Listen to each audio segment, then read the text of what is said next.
Graça e paz a todos os queridos e amados irmãos. Que alegria poder estar aqui na casa do Senhor e aqui temendo e tremendo, né? Como sempre. Eu glorifico a Deus pela dependência do Espírito Santo em de poder estar aqui, porque por mim mesmo não teria coragem. Mas o Espírito Santo de Deus é quem nos impulsiona.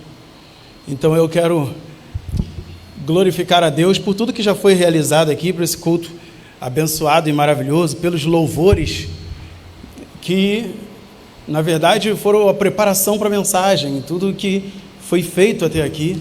A palavra do diácono Marcos Felipe no início, sobre quem é esse nosso Deus, sobre as respostas de Deus, sobre os milagres de Deus, ela já vem tudo de encontro com aquilo que o Senhor falou aos nossos corações. Então, como o tempo é nosso adversário, nós vamos seguir rapidamente, e eu gostaria de pedir aos irmãos que abrissem suas Bíblias, né? João 14:6, como coloca aqui, já está aqui, né? Já está aqui o João 14:6, está vendo? Já é mais rápido. Então eu queria também agora agradecer a Deus muito pela vida de cada visitante, especialmente do meu cunhado que está aqui, o Jonatas, a Carol e a Claricinha, né? Chamei eles aos 45 do segundo tempo e estão aqui para a glória de Deus. Então, muito obrigado pela presença de vocês e de todos os visitantes. O texto diz, vamos todo mundo junto? E disse Jesus: eu sou o caminho e a verdade e a vida. Ninguém vem ao Pai senão por mim. Fecha seus olhos. Senhor nosso Deus, nós te louvamos, ó Deus, por estarmos aqui na tua casa, Pai, com a responsabilidade, ó Deus, de prestar um culto a ti, agradável a ti, e de, Senhor, ouvirmos a tua voz e aprendermos de ti, ó Pai, aquilo que o Senhor quer falar com os nossos corações, aquilo que o Senhor já tem falado aos nossos corações. Nos usa como instrumento seu, fala ao nosso coração, ó Deus. E eu suplico a ti, ó Pai, que o Senhor transforme vidas nessa noite, em nome de Jesus. Amém. Esse versículo foi uma palavra de Jesus. Jesus, ele dizendo que ele é o caminho, a verdade, a vida, e ninguém vem ao Pai senão por mim, disse Jesus. Esse texto foi dito, provavelmente, tudo indica que na quinta-feira, um dia antes dele ser crucificado. E aí, eu queria voltar um pouquinho atrás para a gente poder compreender e entender o porquê Jesus estava dizendo isso. E qual foi o impacto desse versículo na vida dos discípulos. No domingo, 4 dias antes, Jesus estava chegando em Jerusalém para a festa da Páscoa. Na cidade de Jerusalém existia, naquela época, cerca de 25 mil habitantes. Mas na época das festas, vinham pessoas de fora, e esse número ficava 4 vezes maior. Então tinha cerca de 100 mil pessoas em Jerusalém. Jesus estava vindo de Betânia, uma cidade próxima, onde morava Marta, Maria e Lázaro, grandes amigos de Jesus. E ele vinha de Betânia. Betânia distava a uns 3 quilômetros de Jerusalém. E Jesus sabia que estava indo para a sua última Páscoa. Jesus sabia que estava indo fazer a sua última visita a Jerusalém. E ele estava caminhando. E chegando próximo de Jerusalém, ele subiu, estava ali no Monte das Oliveiras. E do Monte das Oliveiras ele conseguia ver a cidade de Jerusalém lá embaixo. E Jesus caminhando, descendo ali com os seus discípulos. E a Bíblia fala que ele foi recepcionado por uma grande multidão. Multidão de pessoas que vinham glorificando a Deus pelos milagres que Jesus havia feito, por tudo aquilo que Jesus já tinha feito, não só na Judeia, mas na Galileia, em Samaria, em tantos lugares, como Jesus tinha se tornado tão popular pelos milagres que ele fez, pelas realizações que ele criou. Jesus já era uma pessoa muito conhecida pelos milagres que ele fazia. Mas o texto fala que aquela multidão preparou um caminho para Jesus passar e eles glorificavam a Deus. Mas nos versículos seguintes, fala que Jesus, vendo aquela multidão alegre, olhou para eles e chorou. Jesus olhou para a cidade de Jerusalém e chorou, porque ele sabia o que estava para acontecer, que dias muito difíceis iriam acontecer. De um lado, uma multidão feliz e alegre, do outro, Jesus, enxergando ali e vendo toda a tristeza e assolação que aquela cidade de Jerusalém, que aqueles habitantes ali passariam. Jesus entrou em Jerusalém e foi direto para o templo. E no templo, mais uma coisa desagradável. Quando ele chegou lá, aquelas pessoas que estavam no templo estavam fazendo templos de comércio, compras e vendas. E Jesus chegou ali indignado, porque a igreja, a casa de Deus não é para isso. E ele expulsou ali aqueles comerciantes. Resumindo, o domingo foi praticamente isso que eu destaco. E aí o texto fala que Jesus voltou para Betânia naquela noite ainda. Foi para Betânia, talvez, na casa de Lázaro, para passar a noite. No dia seguinte, uma outra lição. Imagina, Jesus sabia que era seus últimos dias na terra. Se nós soubéssemos que estávamos nos nossos últimos dias, nós chamaríamos os nossos filhos, nossos netos. Vem cá, senta aí, garoto, vamos conversar. E nós tentaríamos passar para ele tudo aquilo que nós aprendemos com a nossa vida, não é verdade? Nós tentaríamos passar para que ela não pudesse sofrer tanto o quanto nós sofremos. Então, Jesus, ele sabia que estava ali nos seus últimos dias e queria levar uma mensagem importante demais para que aquelas pessoas fixassem isso nas suas mentes. E já no segundo dia, uma outra lição que Jesus traz. Ele já estava vindo de Betânia pela manhã, novamente para Jerusalém, e a Bíblia fala que Jesus teve fome, e com fome ele viu uma figueira. Só que ele procurou fruto na figueira, não tinha, só tinha folhas. A Bíblia fala que ele amaldiçoou a figueira e a figueira secou imediatamente. Os discípulos espantados olharam, conversaram um com o outro. Nossa, a figueira secou. E Jesus estava ali trazendo mais uma lição. Jesus estava ensinando ali na segunda-feira aqueles discípulos que era necessário orar, que era necessário ter fé. Não estava na época de figueira dar fruto, mas Jesus, vendo a dúvida e a perturbação dos discípulos, ele começou a explicar a eles: se vocês tiverem fé, vocês vão orar, o monte sai daqui, vai para lá e o monte irá.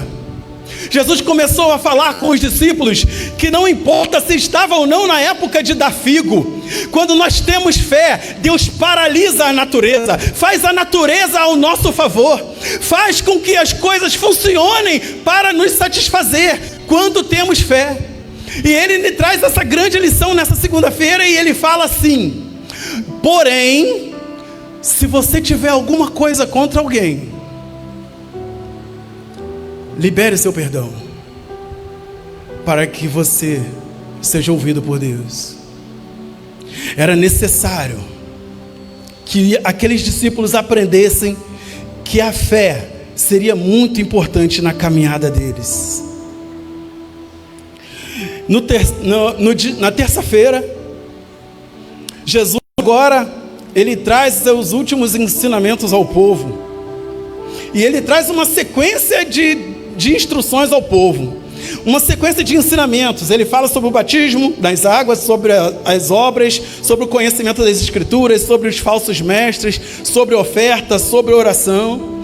Ele conta nessa terça-feira a parábola dos 2 filhos, aquele que o pai chamou eles para trabalhar na vinha, e um deles disse: eu vou, e não foi. E o outro disse: eu não vou, e foi. Jesus traz nessa parábola, está querendo mostrar para eles a importância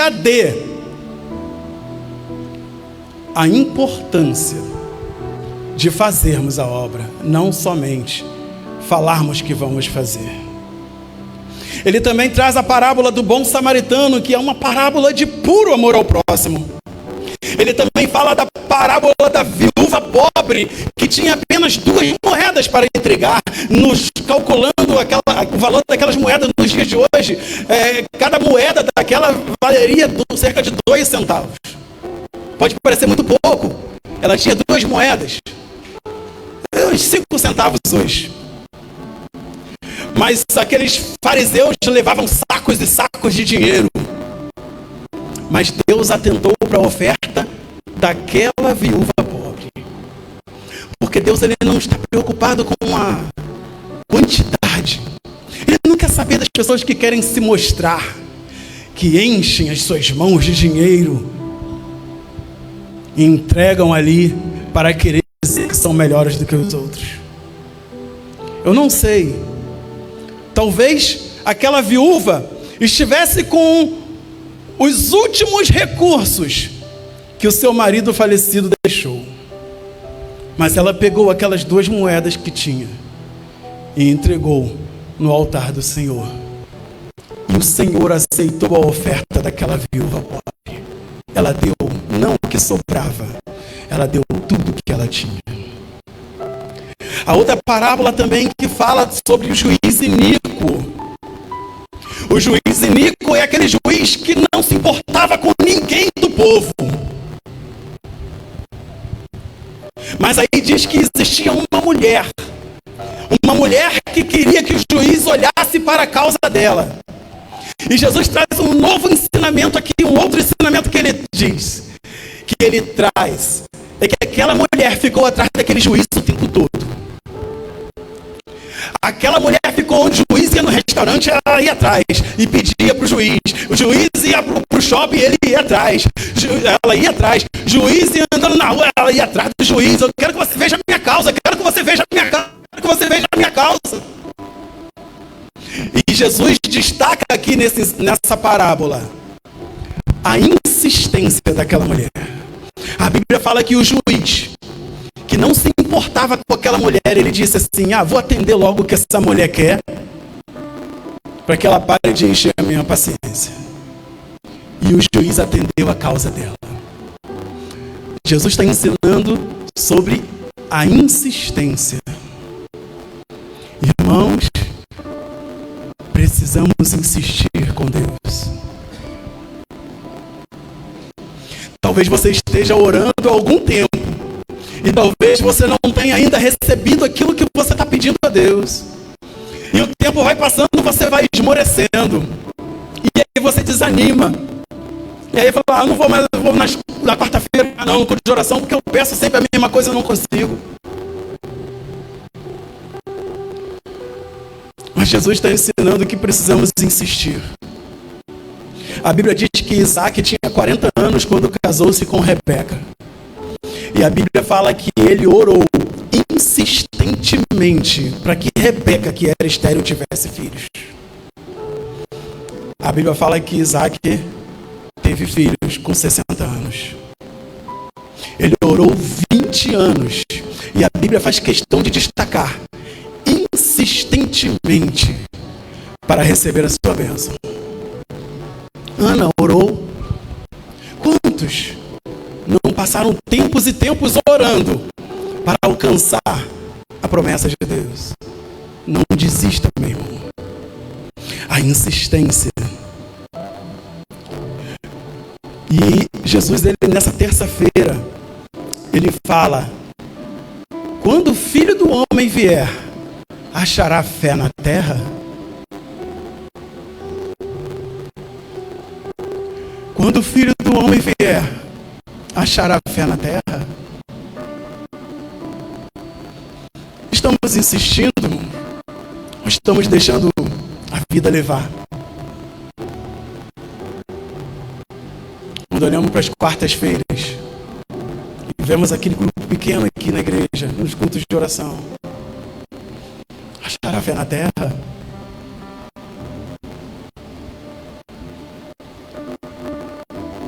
Tem orado, irmão, pelo seu filho? Tem orado pela sua filha? Tem orado pelo seu pai, pelo seu vizinho, pela sua esposa, pelo seu marido? Não desista de orar, meu irmão. Pode demorar aos nossos olhos, mas Deus está te ouvindo.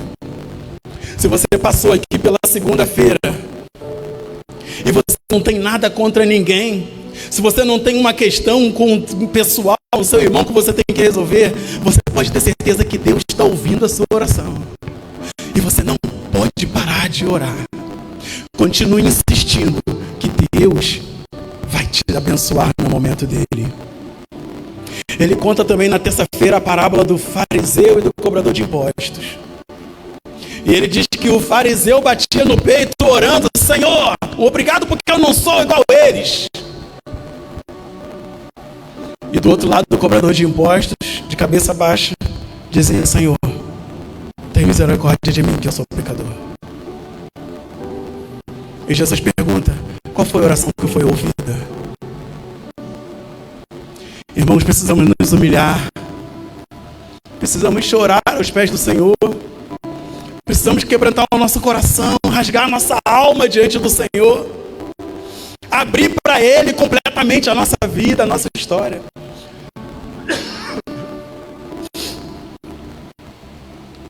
Jesus, Ele está ensinando isso. E Ele está mostrando aqui, através dessa parábola, que Ele não ouve a oração de quem não tem compromisso com Ele. Às vezes a gente vê algumas pessoas falando assim, pessoas que não têm compromisso nenhum com Deus: Deus me abençoou, Deus abriu a porta de emprego para mim, Deus isso, Deus aquilo, e a pessoa não tem compromisso nenhum com Deus em nada, e fala assim: Deus me abençoou, Deus nem te ouviu.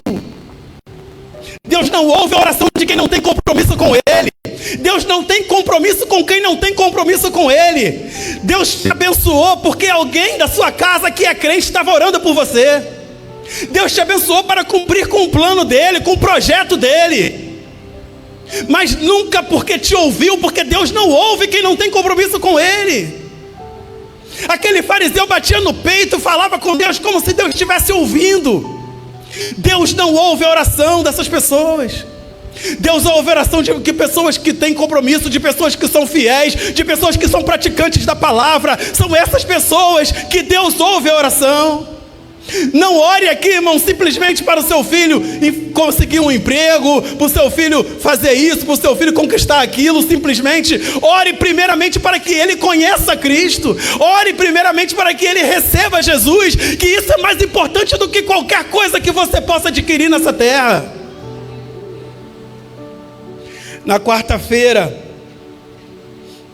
Jesus agora, ele fala com os discípulos.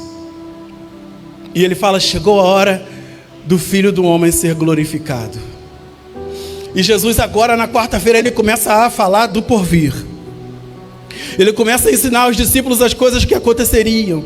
E ele conta sobre os sinais do fim, sobre os falsos profetas. E ele conta sobre o esfriamento do amor. Ele já disse: quando o Filho do Homem vier, achará fé na terra. Agora na quarta-feira ele está dizendo: por se aumentar a iniquidade, a maldade do mundo, o amor de muitos esfriará. E ele conta sobre o arrebatamento: estando dois juntos, um será levado e o outro deixado. Ele fala para você vigiar. E ele lembra dos dias de Noé. Lembra dos dias de Noé? Eles se davam em casamento, viviam na prostituição, na promiscuidade, no homossexualismo. Eles viviam de maneira terrível. Eles viviam no mundo completamente. Lembra-se dos dias de Noé. Coloca aí Lucas 21, 34 ao 35, irmão, para a gente ler. Lucas 21, 34. E olhai por vós, para que não aconteça que o vosso coração se carregue de glutonaria, de embriaguez e dos cuidados da vida, e venha sobre vós improviso aquele dia, porque laço sobre todos os que habitam na face de toda a terra. Jesus também na quarta-feira ele conta sobre a parábola das 10 virgens. Ele conta sobre a vinda do Filho do Homem, que virá com grande glória no último dia. E fala sobre a vida eterna e o castigo eterno. Algumas pessoas aí dizem, os filósofos, os que se dizem entendidos, alguns dizem que quando morreu acabou, não tem mais nada, é totalmente aniquilado tudo, corpo, alma.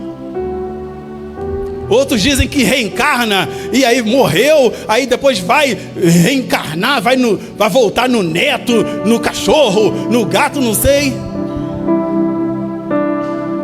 Jesus está ensinando, dois destinos somente. Para depois que você morre, é vida eterna ou castigo eterno. Deus não está colocando 3, nem 4, nem 5 lugares. São 2 os destinos: vida eterna ou castigo eterno. Na quinta-feira, enfim, chegamos na quinta-feira de João 14. E na quinta-feira, a Bíblia fala que estavam reunidos na casa do sumo sacerdote Caifás os líderes religiosos e os chefes dos sacerdotes.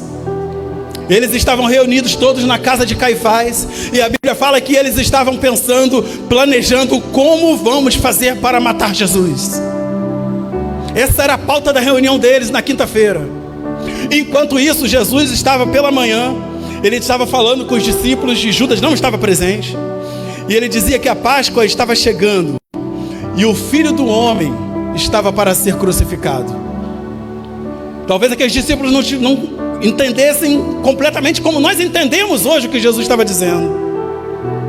Mas enquanto isso, naquela reunião, Judas chega lá. Eu tenho uma ideia. O que me darão se eu entregá-lo a vocês? Mais tarde, no fim da tarde, Jesus preparou a ceia. Os discípulos prepararam a ceia no cenáculo.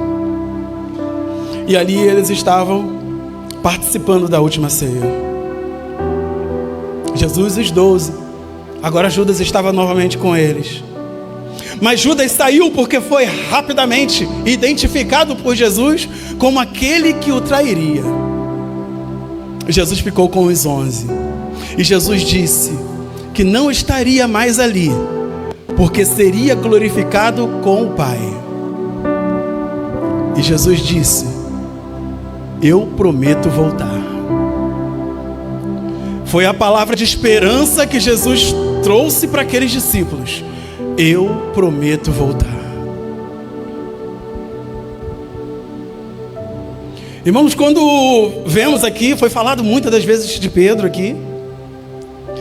E a Bíblia fala que depois que Jesus morreu, ressuscitou, ele ficou 40 dias aqui na terra ainda, apareceu com o corpo glorificado. Porém, mesmo com o corpo glorificado, ele carregava as nossas marcas, as marcas do nosso pecado nas suas mãos e nos seus pés.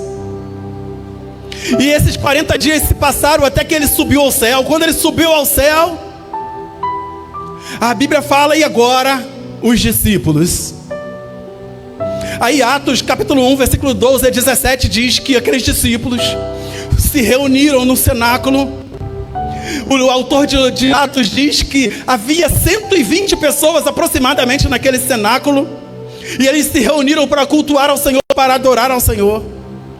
Mas Deus identifica, o autor de Atos identifica alguns daqueles 120, eram 11 discípulos, os 11 discípulos menos Judas. Os 11 discípulos. A Bíblia fala que as mulheres, a Bíblia fala que estava presente também Maria, mãe de Jesus. A Bíblia fala que também estavam presentes os irmãos de Jesus.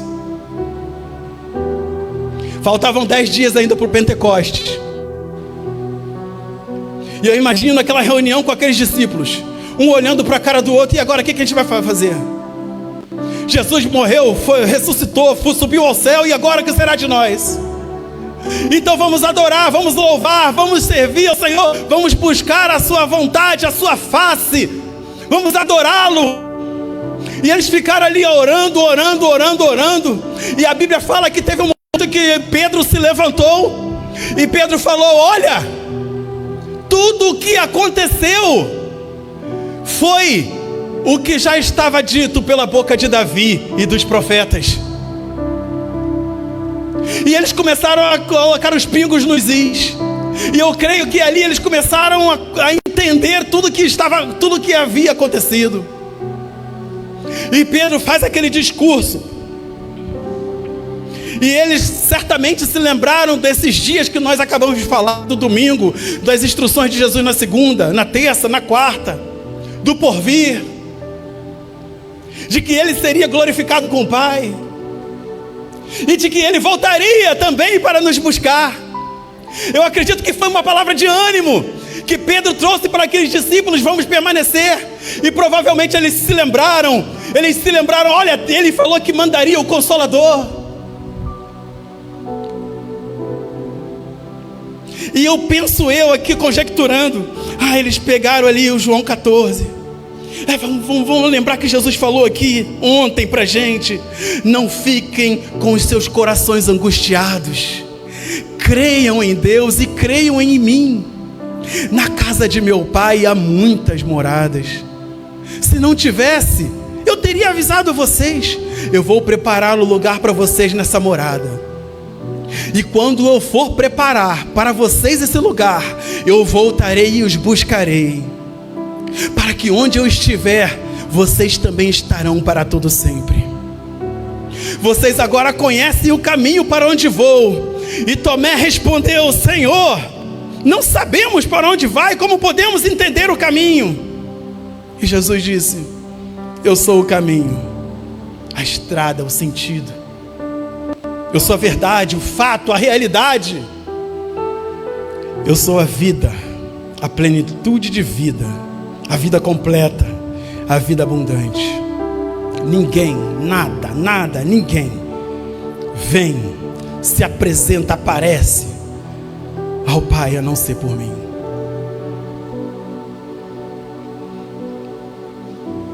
Esse versículo é um versículo onde Jesus está identificando quem Ele é.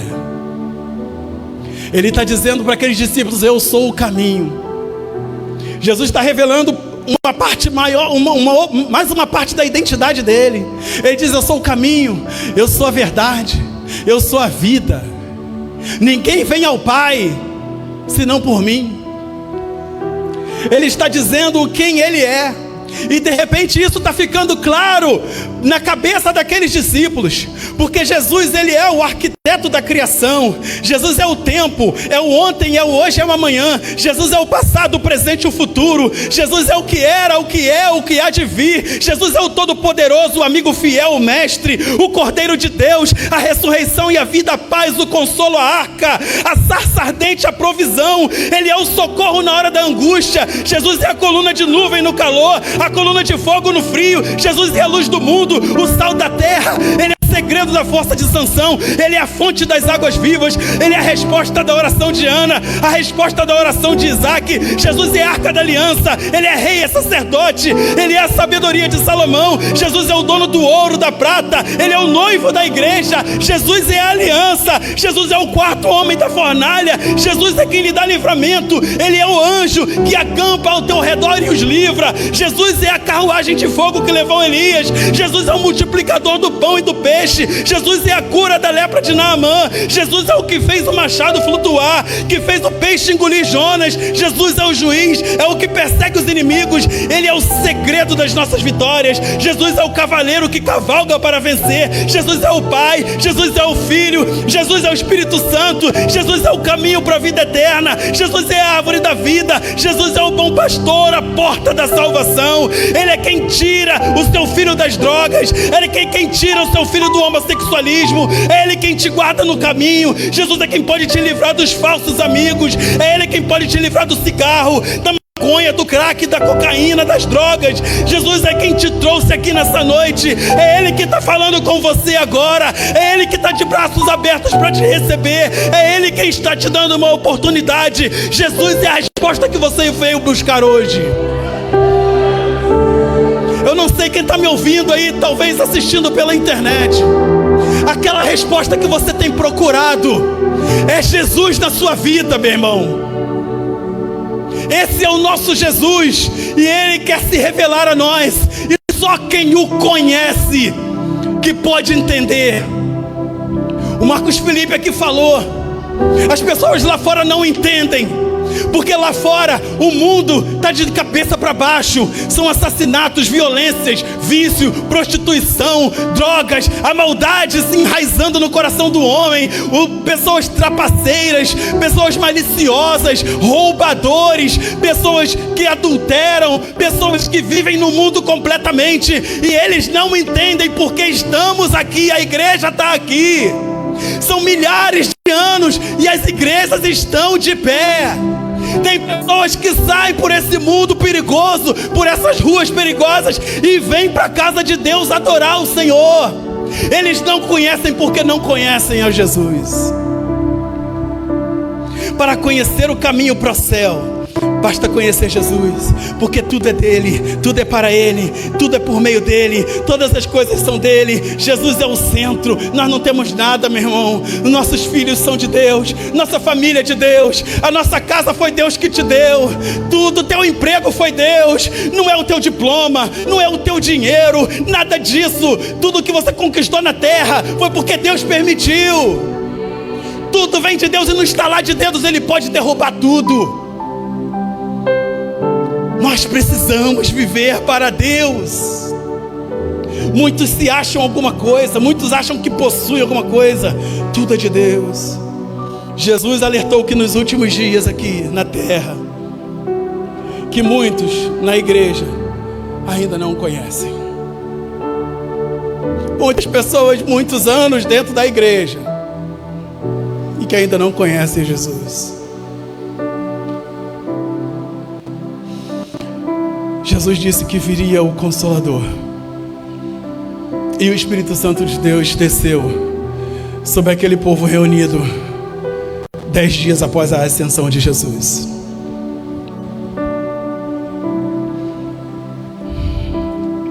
Estamos partindo para o final, mas eu quero dizer para você que 65 anos depois, 65 anos depois de que aconteceu isso, Jesus ele aparece novamente numa visão. Ele aparece numa ilha rochosa, no meio do mar Egeu. Ele aparece na visão de um homem chamado João. Ele aparece na ilha de Patmos. E Jesus, ele preocupado conosco ainda, 65 anos depois, João estava com 87 anos de idade. Todos os demais discípulos já haviam morrido. Todos tinham sido martirizados, só João sobrou daqueles 12. E ele escreve para a igreja de Éfeso. E ele diz para aquela igreja: olha, vocês abandonaram o primeiro amor. Ele escreve para Esmirna e diz assim: seja fiel até a morte para receber a coroa da vida. Ele escreve para Pérgamo e diz: arrependam-se. Ele escreve para Tiatira e ele diz: guarde até o fim as minhas obras. Ele escreve para Sardes e diz: vigiem. Ele escreve para Filadélfia e ele diz: venho sem demora, conservo o que tenho. Ele escreve para a igreja de Laodiceia e ele diz: eis que estou à porta e bato. Se alguém ouvir a minha voz, eu entrarei em sua casa, eu cearei com ele, ele ceará comigo, e lhe darei prazer de sentar-se no trono comigo, assim como eu me assentei no trono de meu Pai no céu. Quem tem ouvidos para ouvir, ouça o que o Espírito Santo está falando à igreja. Eu não sei com qual objetivo você veio aqui nessa noite, não faço ideia, mas o que você veio ouvir, Deus tem a resposta para você. Jesus é a tua resposta.